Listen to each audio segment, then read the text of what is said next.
बहुत से ऐसा घटना हुए हैं जो अगर न होते तो जाने क्या होता, दुनिया का रुख क्या होता, इंसानियत की तारीख क्या आज से अलग होती। इसलिए आज इस एपिसोड में हम जानेंगे डायनासोर्स के अंत के बारे में। हेलो नमस्कार दोस्तों। डायनासोर्स का नाम सुनते ही हमारे मन में किसी बड़े जानवर की तस्वीर आ जाती है, क्योंकि हम इन्हें फिल्मों में देखते आ रहे हैं। डायनासोर्स लगभग 200 मिलियन वर्षों से पृथ्वी पर रहे और इन्हें शक्तिशाली प्राणी माना जाता है। डायनासोर शब्द को 1842 में सर रिचर्ड ओवेन ने गढ़ा था और इसके लिए उन्होंने दो ग्रीक शब्दों का इस्तेमाल किया था। डिनोस यानी कि भयानक, शक्तिशाली और चमत्कारिक, और सिरोस यानी कि चिपकली, इन दो शब्दों का प्रयोग किया था। डायनासोर्स पृथ्वी पर कम से कम 230 मिलियन वर्षों तक रहे। यह बहुत लंबा समय है जब आप यह समझते हैं कि पहले मानव पूर्वज केवल 5 से 7 मिलियन वर्ष पहले ही प्रकट हुए थे। लेकिन जब क्रेटेशियस काल पैलोजियन काल में बदल गया, लगभग 66 मिलियन वर्ष पहले डायनासोर्स अचानक से खत्म हो गए। कोई भी जीवाश्म नहीं मिला जो हाल के इस समय से मेल खाता हो, जिससे यह बहस शुरू हो गई कि डायनासोर्स कई अन्य जीवों के साथ क्यों अस्तित्व में नहीं रहे। बताया जाता है कि करीब 6 करोड़ 60 लाख साल पहले एक एस्ट्रॉइड हमारी धरती से टकराया था। इस टक्कर से जितनी ऊर्जा निकली थी वो हिरोशिमा और नागासाकी पर गिराए गए एटम बम से 10 अरब गुना ज्यादा थे। एस्ट्रॉइड के टकराने से सैकड़ों मील दूर आग का गोला फैल गया था। इस टक्कर से समुद्र में सुनामी की प्रलयकारी लहरें उठी थी, जिन्होंने आधी दुनिया में तबाही मचा दी थी। यह कयामत के आने जैसा था। हमारे वायुमंडल तक में आग लग गई थी। 25 किलो से ज्यादा वजन का कोई जानवर इस प्रलय में जिंदा नहीं बचा। कयामत इसे ही तो कहते हैं कि एस्ट्रॉइड की टक्कर से धरती पर जीवों की 75% नस्लें हमेशा के लिए खत्म हो गई। इसी प्रलय के चलते विशालकाय डायनासोर्स की तमाम नस्लें तबाह हो गई थी। कुछ उड़ने वाले छोटे डायनासोर्स ही इस तबाही से बच सके थे। बाद में डायनासोर्स की यह नस्लें परिंदों में तब्दील हो गई। मगर आज वैज्ञानिक ये सोचते हैं कि अगर वो एस्ट्रॉइड धरती से न टकराया होता तो क्या होता, या फिर अगर वो क्षुद्र ग्रह कुछ मिनट पहले धरती से टकराया होता तो यह आज के मैक्सिको की युकाटन प्रायद्वीप के बजाय गहरे समंदर में गिरा होता। इससे उतनी तबाही नहीं मचती जितनी असल में मचती। हाल ही में कई वैज्ञानिकों ने ऐसी संभावनाएं तलाशी थी। इनमें अमेरिका के टेक्सास यूनिवर्सिटी के शॉन गुलिक भी थी। वो भूवैज्ञानिक है। शॉन का मानना है कि अगर वो एस्ट्रॉइड कुछ लम्हा पहले या बाद में धरती से टकराया होता, या तो वो अटलांटिक महासागर में गिरता या फिर प्रशांत महासागर में। इससे जो आग निकली, जो सल्फर का धुआं निकला, उसका असर धरती पर कम पड़ता। ऐसा होता तो डायनासोर्स की नस्ल हमेशा के लिए नहीं खत्म होती। कुछ डायनासोर्स आज भी जिंदा होते। हालांकि उसके बाद भी धरती पे कयामत के कई मंजर देखे, शायद उनमें से कुछ बड़े डायनासोर्स बच जाते, क्योंकि विकास के सिद्धांत के मुताबिक डायनासोर्स को भी बचे रहने के लिए धरती के बदलते माहौल के हिसाब से खुद को ढालना पड़ता। तब हो सकता है कि कुछ डायनासोर्स हमेशा के लिए खत्म हो जाते और शायद कुछ नस्लें बच भी जाती। और अगर जो डायनासोर्स बच जाते तो क्या वो इंसानों के बराबर अक्लमंद होते?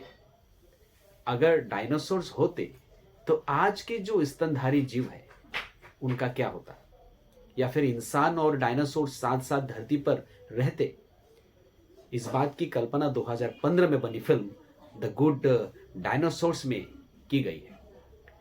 कई वैज्ञानिक मानते हैं कि 6.5 करोड़ साल पहले अगर एस्ट्रॉइड धरती से भी नहीं टकराया होता तो डायनासोर्स का युग खत्म के कगार पर पहुंच जाता। ब्रिटेन के ब्रिस्टॉल यूनिवर्सिटी के वैज्ञानिक माइक वेंटन कहते हैं कि धरती का माहौल सर्द हो रहा था। ऐसे में डायनासोर्स का बचना कमोबेश नामुमकिन था। वह धरती के क्रेटेशियस युग के आखिरी दिनों में बमुश्किल खुद को बचाए हुए थे। एस्ट्रॉइड की टक्कर से करीब 4 करोड़ साल पहले डायनासोर्स की नस्ल का पतन हो रहा था। डायनासोर ने अपने दौर में बहुत बुरा वक्त झेला, फिर भी उनकी सैकड़ों नस्लें बची रही थी।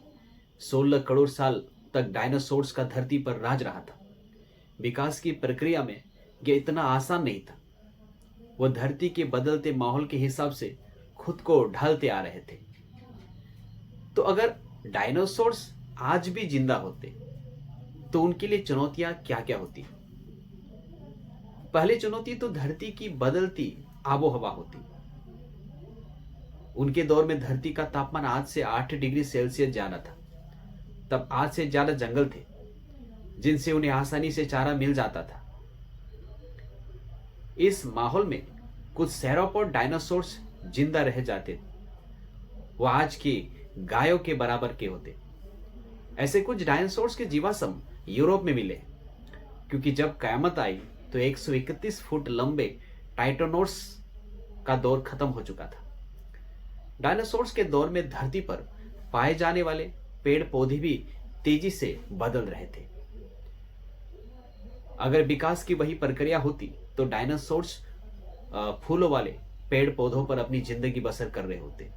ये कुछ आज के स्तनधारी घास खाने वाले जीवों जैसा ही होता।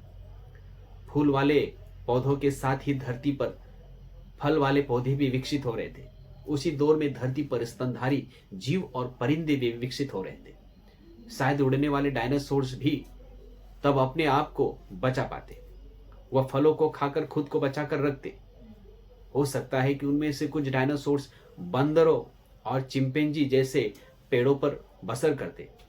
शायद आज से करीब 3.5 करोड़ साल पहले दक्षिण अमेरिका अंटार्कटिका से अलग हो गया था। अंटार्कटिका पर भारी बर्फबारी की वजह से धरती के कई हिस्से सूख रहे थे। जंगलों की जगह पास के मैदान विकसित हो रहे थे।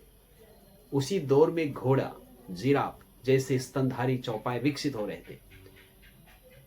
वैज्ञानिक मानते हैं कि डायनासोर्स की कुछ नस्लें भी इसी तरह अपने आप को बदलकर बचाने में कामयाब होती। शायद वो आज के दरियाई घोड़े या गैंडों जैसे होते। ढेर सारे दांत वाले हॉर्स रोस जीवाश्म अपने मिले ही हैं, जिनके 1000 दांत हुआ करते थे, जबकि आज के घोड़ों के 40 दांत ही होते। अब जिनके पास इतने दांत हैं, उनके लिए चारा यानी घास चबाना आसान होता। डायनासोर्स की आंखें भी तेज हुआ करती थी, इसलिए वो अपने करीब आते खतरों को दूर से ही भाप लेते थे। इसलिए आज के घोड़ों या गाय के मुकाबले उनके बचने की उम्मीद ज्यादा थी। कुछ उड़ने वाले डायनासोर्स आज के चमगादड़ की तरह खुद को बदलते माहौल के हिसाब से ढाल लेते, या शायद सांप छिपकली की तरह वो बिल बनाना सीख जाते। वैज्ञानिकों ने यह भी मानते हैं कि डायनासोर्स की कुछ नस्लें शायद अपने आप को समंदर में रहने लायक बना लेती, क्योंकि डायनासोर्स के सारे ही जीवाश्म जमीन पर रहने वाले मिले हैं।